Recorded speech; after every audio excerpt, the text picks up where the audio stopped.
Hello students, you are most welcome to chemistry my dream.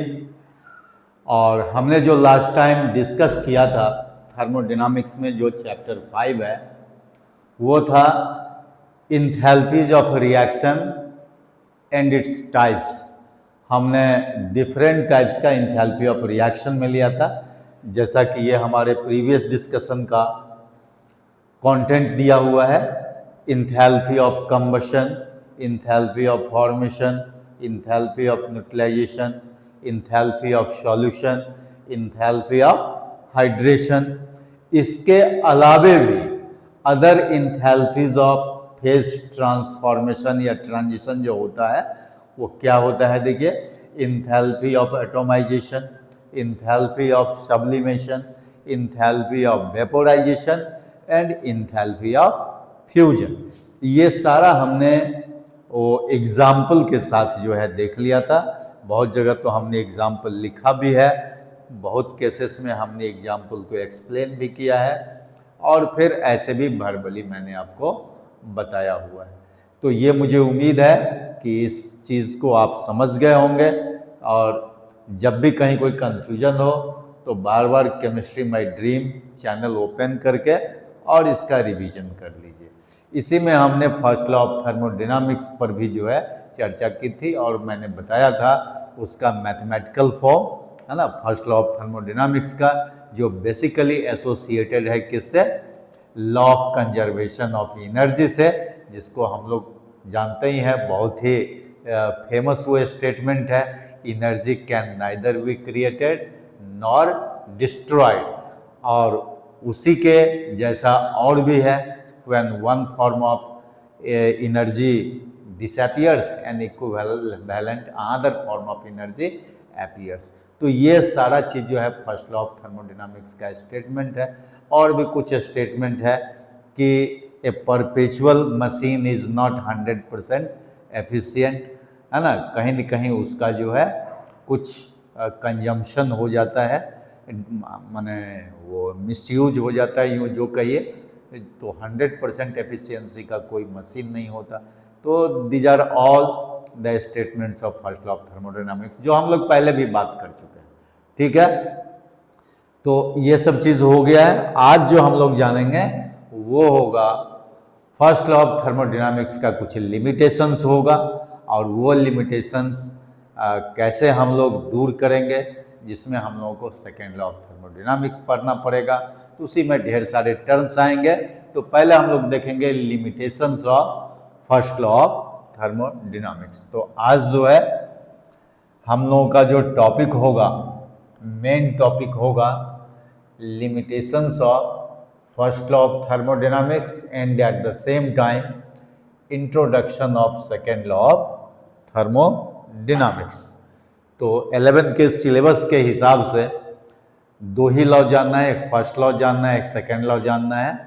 लेकिन ऐसे दो law और भी होता है जिसका नाम है जीरोथ लॉ ऑफ थर्मोडायनामिक्स और थर्ड लॉ ऑफ थर्मोडायनामिक्स। तो हम लोग देखते हैं, थोड़ा सिलेबस से ज़्यादा भी हो सकता है तो हम लोग डिस्कस कर लेंगे, ठीक है। लेकिन पहले तो जो सिलेबस में है उसको हम लोग कवर कर लेते हैं। तो टॉपिक्स आज का होगा limitations of first law of thermodynamics, first law of thermodynamics and introduction of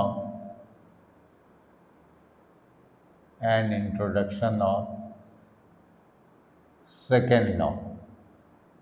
ये सेकेंड लॉ जो है धीरे धीरे कैसे जो है हम लोग यहाँ तक पहुँचते हैं वो हम लोगों को जानना है, ठीक है। तो देखिए, ये limitations of first law of thermodynamics क्या होता है, इसमें ये बहुत ही इम्पॉर्टेंट चीज़ है। फर्स्ट लॉ से हम लोगों को बहुत कुछ मिला, लेकिन फिर भी कहता है कि इस लॉ में कुछ लिमिटेशंस है। और लिमिटेशंस क्या है, मेनली टू लिमिटेशंस है। पहला जो लिमिटेशन है वो कहता है स्पॉन्टेनिटी ऑफ ए प्रोसेस। अब ये स्पॉन्टेनिटी ऑफ ए प्रोसेस क्या है, जिसका दूसरा नाम है फिजिबिलिटी। तो स्पॉन्टेनिटी और फिजिबिलिटी ऑफ ए प्रोसेस, कहने का मतलब है कि फर्स्ट लॉ ऑफ थर्मोडायनामिक्स ये नहीं बताता है कि whether the process is feasible, possible और नॉट पॉसिबल। ठीक है, तो उसके फिजिबिलिटी के बारे में फर्स्ट लॉ ऑफ थर्मोडायनामिक्स जो है नहीं बताता है। तो ये देखिए, ये फिजिबिलिटी और स्पॉन्टेनिटी क्या है, इसके बारे में हम लोग डिटेल में बात करेंगे। और सेकंड जो कहता है वो कहता है direction of the process, direction of the process. ये दोनों ही जो है ये नहीं बताता है फर्स्ट लॉ ऑफ थर्मोडायनामिक्स। ये प्रोसेस जो हुआ तो वो किस डायरेक्शन में वो हुआ ये नहीं बताता है, फॉरवर्ड डायरेक्शन है या बैकवर्ड डायरेक्शन है ये नहीं बताता है। और पहला क्या है, spontaneity of a process, weather the process is feasible और नॉट फिजिबल ये भी नहीं बताता है। ठीक है, तो सबसे पहले इसमें हम लोग चलते हैं, ये स्पॉन्टेनिटी ऑफ ए प्रोसेस क्या है। ठीक है, तो स्पॉन्टेनिटी ऑफ ए प्रोसेस में मेनली ये होता है कि whether a process takes place as its own और आफ्टर गिविंग सम इनिशिएशन।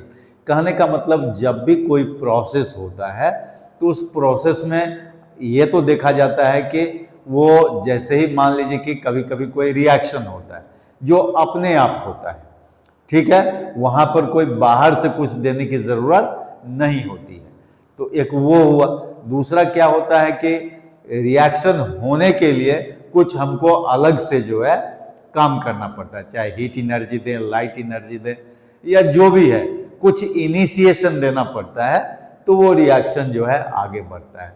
लेकिन तो ये तो हुआ फिजिबिलिटी, कहने का मतलब आफ्टर गिविंग सम इनिशिएशन और the process takes place itself without giving initiation, दोनों ही तरह से ये क्या है, फिजिबल है। लेकिन कभी कभी क्या होता है कि अपने से होने की बात तो दूर रही, after giving some initiation the process does not take place. जैसे आपके पास में वेरियस एग्जाम्पल्स हो सकता है। जैसे फर्स्ट एग्जाम्पल आप ले लें, फ्लो ऑफ हीट। देखिए, हम फ्लो ऑफ हीट के बारे में ले लें, flow of heat from colder part two hotter part. बताइए, ये जो है कभी भी पॉसिबल है? नहीं है ना। कोल्डर पार्ट से हॉटर पार्ट में हीट का फ्लो जो हो ही नहीं सकता है, चाहे आप कुछ भी करें। ठीक है, तो ये जो है ये क्या होता है, नॉट फिजिबल है, नॉट फिजिबल। ठीक है, लेकिन इसकी फिजिबिलिटी कब बनती है, from hotter part two colder part heat का फ्लोज होता है। ठीक है, जैसे दूसरा मान लीजिए, दूसरा है water flows from lower altitude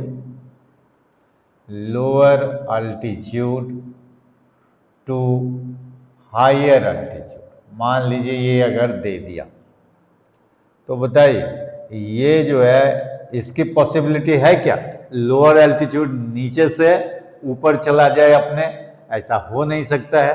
तो ये जो है ये भी क्या होगा, नॉट फिजिबल होगा। लेकिन यही अगर हम लोग हायर टू लोअर कर दें तो ये आसानी से फिजिबल है, वो हो सकता है।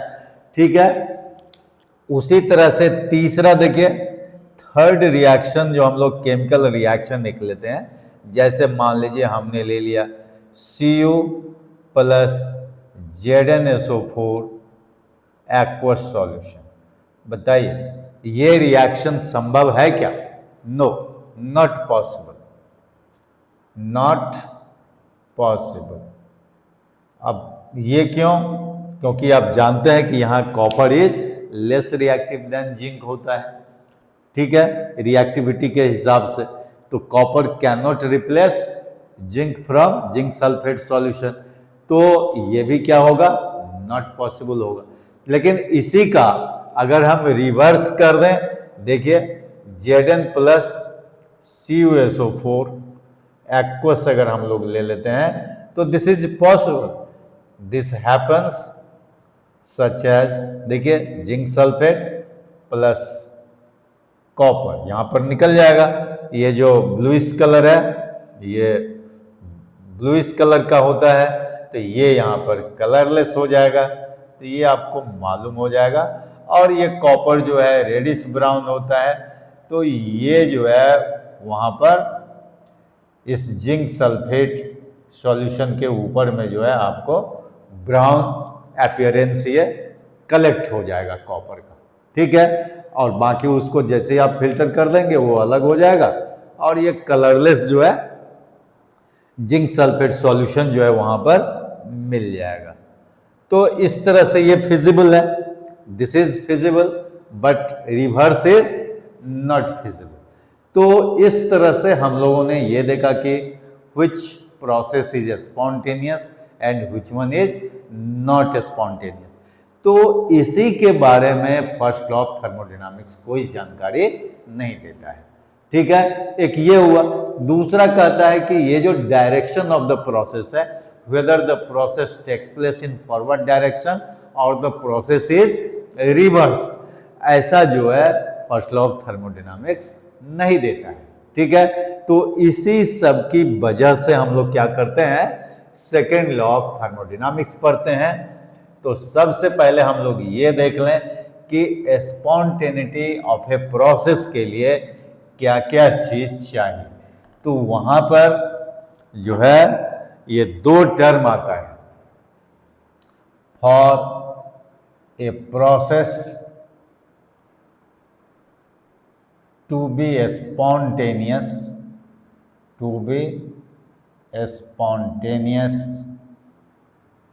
we have two things। Number 1 में देखिए कहता है मिनिमम एनर्जी, ये क्राइटेरिया होना चाहिए मिनिमम, देखिए मिनिमम एनर्जी, ठीक है। और दूसरा होता है maximum entropy, maximum entropy.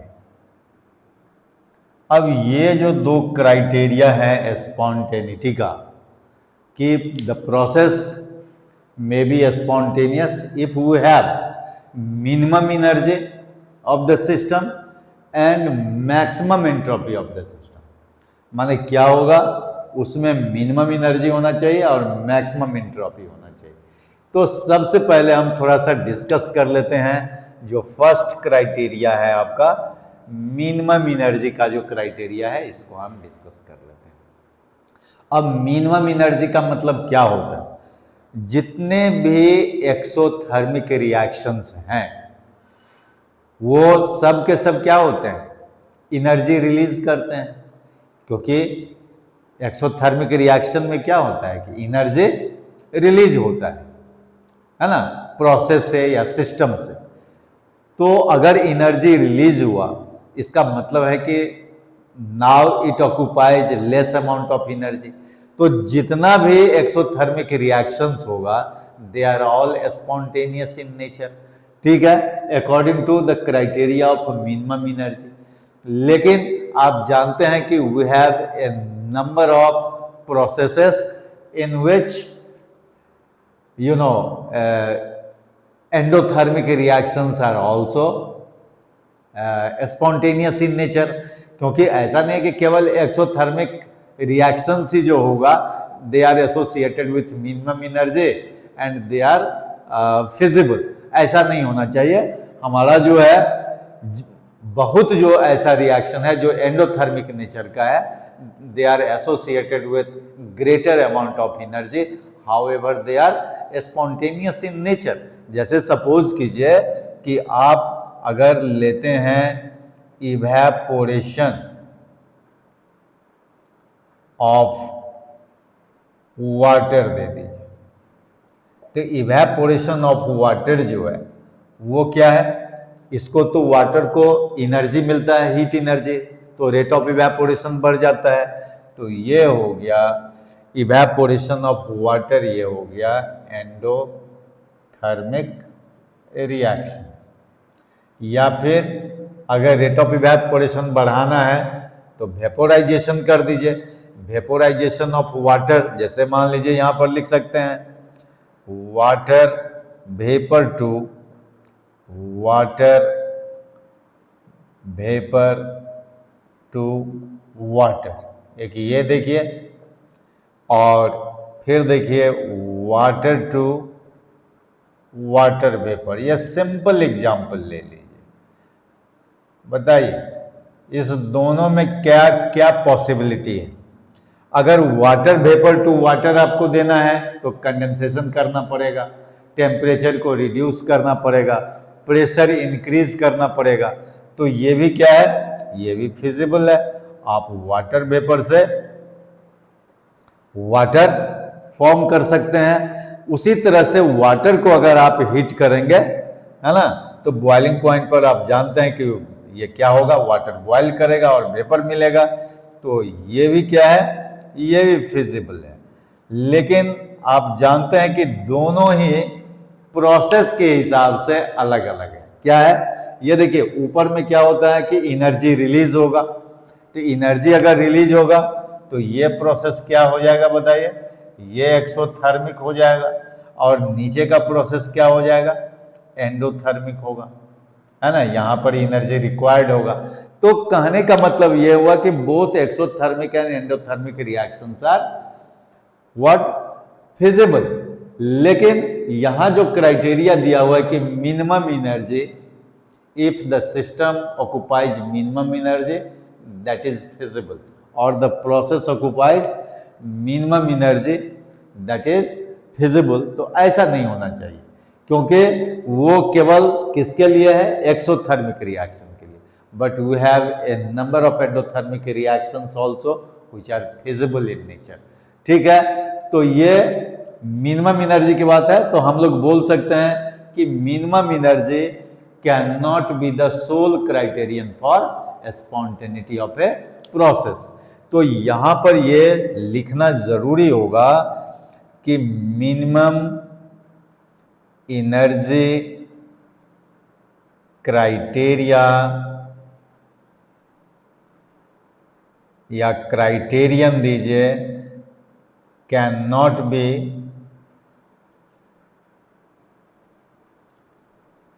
The sole criterion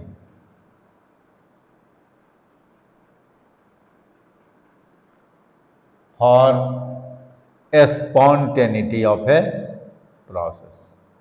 ये लिखना बहुत जरूरी है, स्पॉन्टेनिटी ऑफ ए प्रोसेस। और ये कभी कभी जो है क्वेश्चन भी पूछता है कि explain minimum energy can not be the sole criterion for spontaneity of a process. तो आप ये सारा कुछ डिस्कस कर दीजिए, जैसा हमने आपसे डिस्कस किया कि अगर हम मिनिमम एनर्जी क्राइटेरियन लेते हैं तो only exothermic reactions are feasible, not endothermic reaction, but we have a number of endothermic reactions, they are also feasible. तो minimum energy criterion cannot be the sole criterion for spontaneity of a process. ठीक है, उसी तरह से अगर हम entropy की बात करते हैं तो इंट्रोपी क्या होता है, इंट्रोपी जो होता है डिग्री ऑफ रैंडमनेस होता है, डिग्री ऑफ रैंडमनेस। रैंडमनेस क्या होता है, जिसको हम लोग डिसऑर्डर बोलते हैं, रैंडमनेस कहिए या डिसऑर्डर कहिए। तो बताइए कौन सा स्टेट ऑफ ए सिस्टम जो होगा जिसमें डिसऑर्डर कम होगा और किसमें ज्यादा होगा। तो आप जानते हैं सॉलिड में क्या होगा, सबसे कम जो है रैंडमनेस होगा, डिसऑर्डरनेस सबसे कम होगा। इसके बाद उससे ज्यादा किसमें होगा, लिक्विड में होगा, और सबसे ज्यादा गैसियस स्टेट में होगा। इसीलिए गैस का इंट्रोपी सबसे ज्यादा होता है उसके बाद लिक्विड का, और सबसे कम जो होता है इंट्रॉपी वो सॉलिड का होता है। तो कहता है कि उसमें इंट्रॉपी क्या होना चाहिए, मैक्सिमम इंट्रॉपी होना चाहिए। तो बताइए अगर हम इंट्रॉपी पर ही देख लें तो यहां देखिए, यहां भी आपका इंट्रॉपी से हो जाएगा। यहां देखिए water vapour to water, water vapour to water क्या है, मतलब ज्यादा इंट्रॉपी से कम इंट्रॉपी होना। वाटर वेपर का इंट्रॉपी वाटर के कंपैरिजन में क्या है, ज्यादा है। तो अगर ये ज्यादा से कम हो रहा है, इसका मतलब मैक्सिमम इंट्रॉपी को अपोज कर रहा है, लेकिन फिर भी यहां पर क्या है, वो फिजिबल है, तब भी फिजिबल है। कहने का मतलब मैक्सिमम इंट्रॉपी को नहीं भी क्राइटेरिया वो फुलफिल किया, तब भी ये क्या है, फिजिबल है। उसी तरह से ये देखिए वाटर टू वाटर वेपर, यहां तो ठीक है, वाटर का इंट्रॉपी कम है, वाटर वेपर में इंट्रॉपी क्या है, ज्यादा है। तो ये प्रोसेस जो है ये तो फिजिबल है ही, और ये क्राइटेरिया भी फॉलो करता है मैक्सिमम इंट्रॉपी का। लेकिन water vapour to water is also feasible, जहां पर मैक्सिमम इंट्रॉपी का क्राइटेरिया फुलफिल नहीं होता है। यहां पर मैक्सिमम से मिनिमम की ओर जाता है, मतलब ज्यादा से कम की ओर जाता है इंट्रॉपी में, तब भी वो फिजिबल है। इसीलिए हम लोग यहां ये भी लिख सकते हैं कि maximum entropy cannot be the sole criterion for spontaneity of a process। कहने का मतलब केवल मिनिमम इंट्रॉपी और केवल मिनिमम एनर्जी और केवल मैक्सिमम इंट्रॉपी हम लोग स्पॉन्टेनिटी के लिए नहीं ले सकते हैं, उसमें बहुत तरह का कंट्राडिक्शन आएगा। इसीलिए हम लोग क्या करेंगे, दोनों का ज्वाइंट एफर्ट होगा, है ना, दोनों का जो है कंबाइंड इफेक्ट जो है होगा, किसके लिए, स्पॉन्टेनिटी ऑफ ए प्रोसेस के लिए। उसके लिए हमारे पास में एक टर्म है, और उस टर्म को हम लोग बोलते हैं ड्राइविंग फोर्स। क्या बोलते हैं, ड्राइविंग फोर्स। तो वो ड्राइविंग फोर्स क्या है, वो जरा हम लोग इस चीज को देख लें कि ये ड्राइविंग फोर्स क्या होता है। देखिए यहां पर देख लेते हैं हम लोग ड्राइविंग फोर्स। अब ड्राइविंग फोर्स का मतलब होता है कि the force which is responsible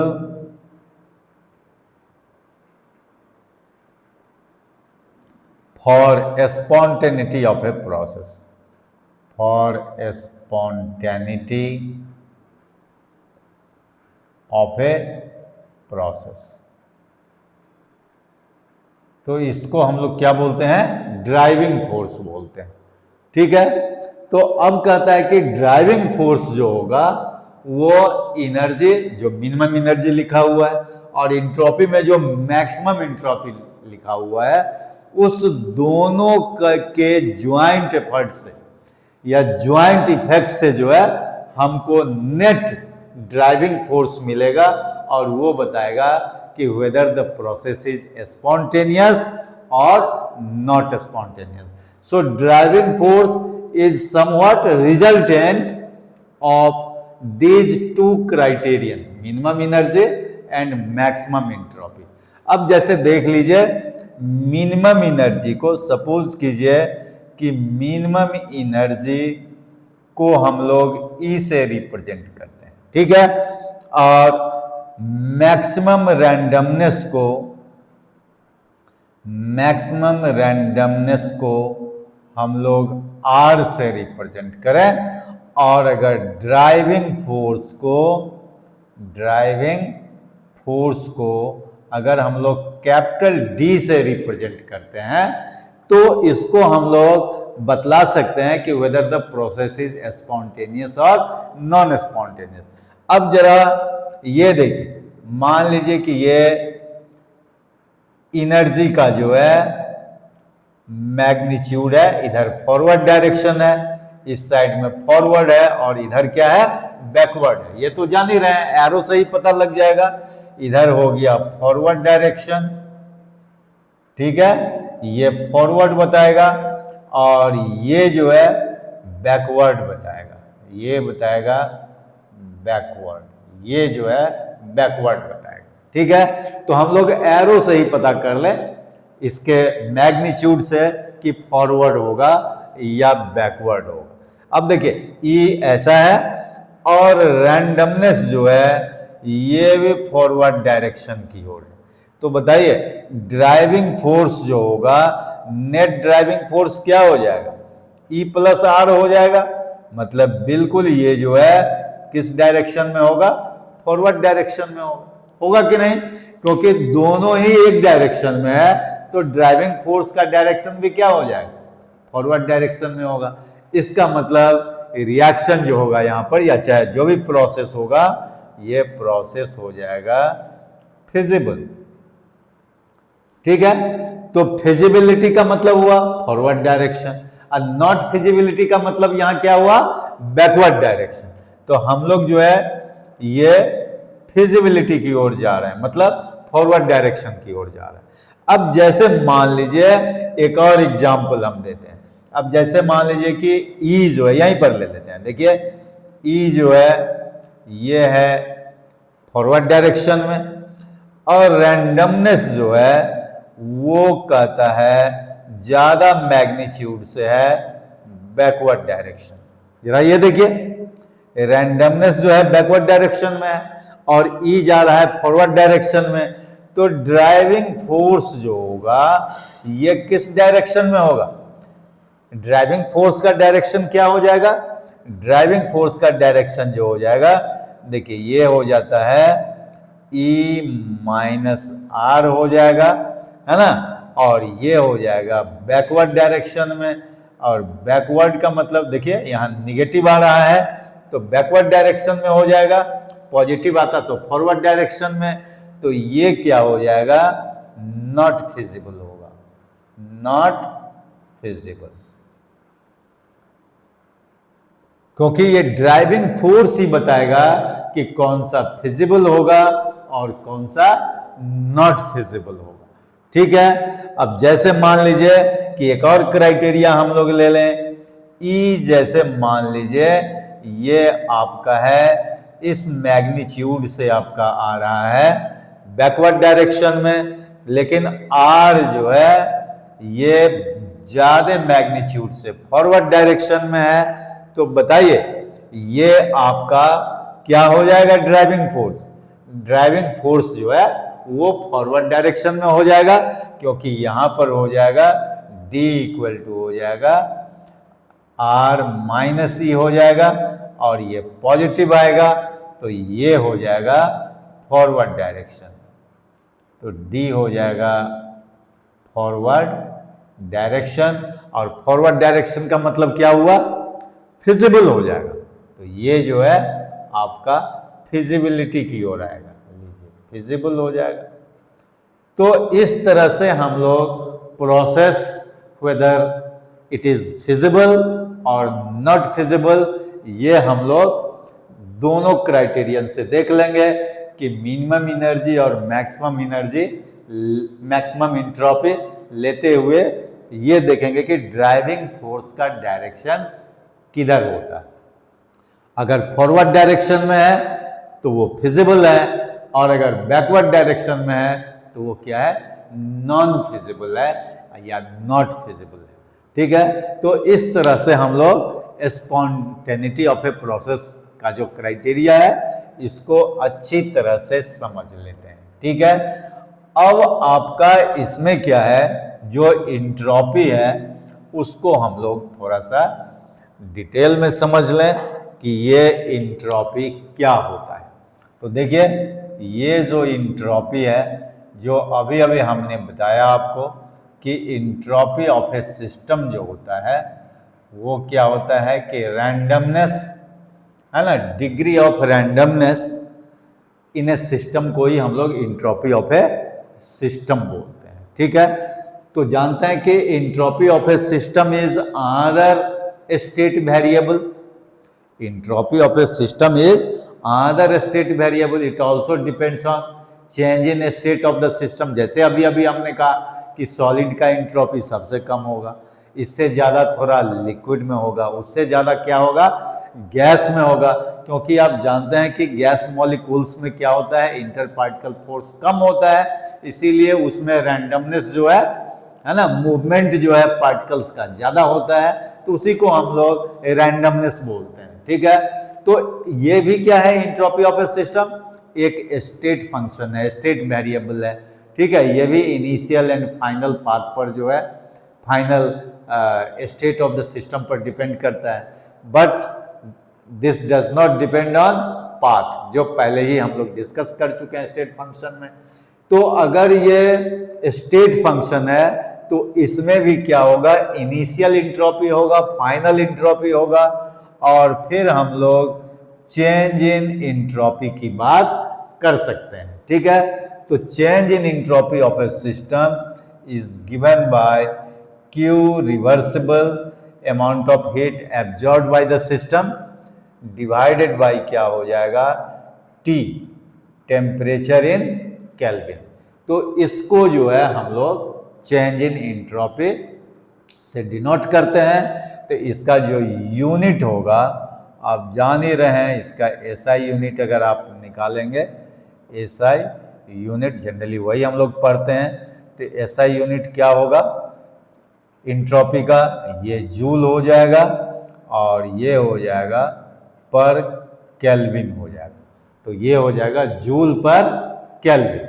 लेकिन यहीं पर जो है ये होता है molar entropy of a system. तो molar entropy of a system अगर हम लोग बोलते हैं, इसका मतलब है कि उस सिस्टम का हम लोग जो है 1 मोल कंसीडर करते हैं। जब 1 मोल कंसीडर करेंगे तो वो अपने आप क्या हो जाएगा, मोलर इंट्रोपी हो जाएगा। तो वहां पर जो है, जहां पर हम लोग ओनली केवल सिस्टम बोलते हैं, वहां पर हमको 1 मोल ऑफ द सिस्टम बोलना होगा, तो वो क्या हो जाएगा, मोलर इंट्रोपी होगा, और वहां पर उसका यूनिट जो होगा वो यूनिट क्या हो जाएगा, ये हो जाएगा जूल पर केल्विन पर मोल हो जाएगा। इसी का डिफरेंस होता है। ठीक है, तो अगर केवल जूल पर केल्विन है तो सिंपली इंट्रोपी समझिए, और अगर कहीं पर मोलर इंट्रोपी लिखा हुआ है, if we consider the substance as 1 mole, तो उसका यूनिट हो जाएगा जूल पर केल्विन पर मोल हो जाता है। ठीक है, तो ये हो गया आपका एंट्रोपी ऑफ ए सिस्टम। अब इसी में होता है एंट्रोपी ऑफ फेज ट्रांसफॉर्मेशन। तो जरा देखिए ये क्या होता है, entropy of phase transformation, phase transformation. तो फेज ट्रांसफॉर्मेशन का मतलब क्या हुआ, जैसे इंथैल्पी में भी हम लोग जान रहे थे, जैसे सॉलिड से लिक्विड हुआ, लिक्विड से वेपर हो गया, या सॉलिड से डायरेक्ट जो है वेपर हो गया।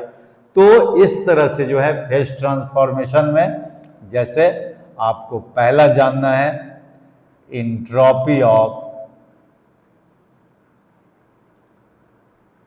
सब्लिमेशन। मान लीजिए अगर आप जानना चाहते हैं तो एंट्रोपी ऑफ सब्लिमेशन का मतलब क्या हुआ, अगर इसको आप डिफाइन करना चाहेंगे तो इसको आप लिख सकते हैं डेल्टा, यहाँ सब्लिमेशन के लिए SUB यूज कीजिए और यहाँ पर S दे दीजिए। ठीक है, तो दिस इज इक्वल टू हो जाएगा डेल्टा H, सब्लिमेशन में ले लीजिए, क्योंकि आप जान रहे हैं कि Q जो होता है ना, वो डेल्टा H के इक्वल होता है एट कांस्टेंट प्रेशर पर। आप कहीं भी वो चेंज इन इंथैल्पी के केस में आपको हम आगे भी कभी बताएंगे। ये देखिए दिस इज इक्वल टू होता है QP, जैसे delta H equal to QP और delta U is equal to होता है QB। इस दोनों का इस्तेमाल हम लोग कभी करेंगे और उसमें जो है वो एक डेरिवेशन आ सकता है Cp minus Cv equal to R में इसको यूज करेंगे। तो जब भी चेंज इन इंथैल्पी की बात होगी तो amount of heat absorb at constant pressure, और चेंज इन इंटरनल एनर्जी की बात होगी तो this is amount of heat absorbed at constant volume. तो इस तरह से जो है हम लोग डेल्टा H और डेल्टा U को भी डिफाइन कर सकते हैं। ठीक है, तो यहाँ क्या हो जाएगा, delta H sublimation divided by हो जाएगा सब्लिमेशन टेम्परेचर। क्या हो जाएगा, सब्लिमेशन टेम्परेचर होगा, जिसको आप T सब्लिमेशन बोल सकते हैं। ठीक है, तो ये वैल्यू आपका दोनों दिया हुआ रहेगा, तो डेल्टा S का वैल्यू आसानी से निकल जाएगा सब्लिमेशन के लिए। उसी तरह से दूसरा जो होगा वो होगा इंट्रोपी ऑफ फ्यूजन। अब इंट्रोपी ऑफ फ्यूजन क्या होता है, फ्यूजन मतलब मेल्टिंग होता है, तो इसको हम लोग इस तरह से देख लें जरा, बतलाइए। डेल्टा, ये देखिए फ्यूजन के लिए हम लोग यहाँ लिख देते हैं FUS कर देते हैं, और ये ये हो गया इंट्रोपी, और ये फिर डेल्टा क्या हो जाएगा, ये जो सब्लिमेशन है, बल्कि इसको इस तरह से भी हम लोग लिख सकते हैं। देखिए ये इस तरह से भी लिखा जा सकता है, वो ज़्यादा अच्छा है। ये देखिए ऐसे भी लिख सकते हैं।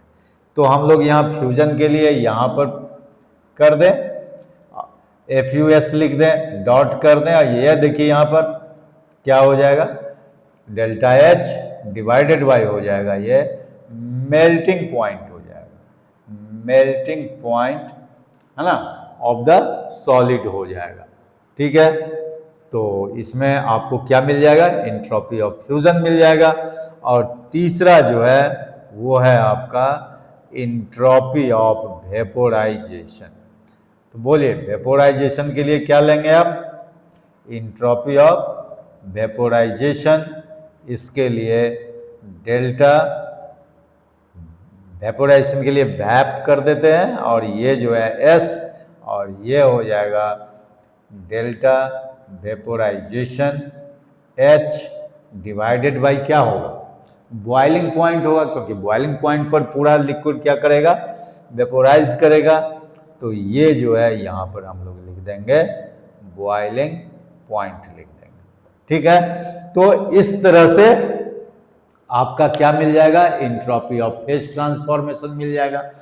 अब अगर इसी को मोलर एंट्रोपी नाम दे, molar entropy of sublimation, molar entropy of fusion, molar entropy of vaporisation, तो हर एक केस में हम लोग उस सिस्टम का, उस ऑब्जेक्ट का कितना मोल ले लेंगे, 1 मोल ले लेंगे, तो वो हो जाएगा मोलर एंट्रोपी हो जाएगा। ठीक है, तो इस तरह से हम लोग एंट्रोपी का जो है डिटेल डिस्कशन कर लेते हैं, और ढेर सारे इस पर और भी अभी न्यूमेरिकल सब बनेंगे, वो तो हम एक दिन अलग से केवल न्यूमेरिकल का ही क्लास लेंगे। तो आज जो है एंट्रोपी के बारे में, limitations of first law of thermodynamics के बारे में आप जान गए। फिर आपको हम बताएंगे various statements of second law of thermodynamics, और इसके बाद गिब्स फ्री एनर्जी पर हम लोग बात करेंगे, ढेर सारे फॉर्मूले को डिराइव करेंगे, और इसके बाद फिर हम लोग थर्ड लॉ ऑफ थर्मोडायनामिक्स हो या जीरोथ लॉ हो, उसमें हम लोग जाएंगे। ओके, तो मुझे उम्मीद है कि आप जरूर इसको अच्छी तरह से अंडरस्टैंड कर लिए होंगे, और अगर कोई प्रॉब्लम होगा तो कमेंट सेक्शन में आप लिखेंगे, और केमिस्ट्री माय ड्रीम के साथ बने रहिए, और अपने ड्रीम को पूरा करने की ओर आगे बढ़ते रहिए। Okay, thank you, blessings.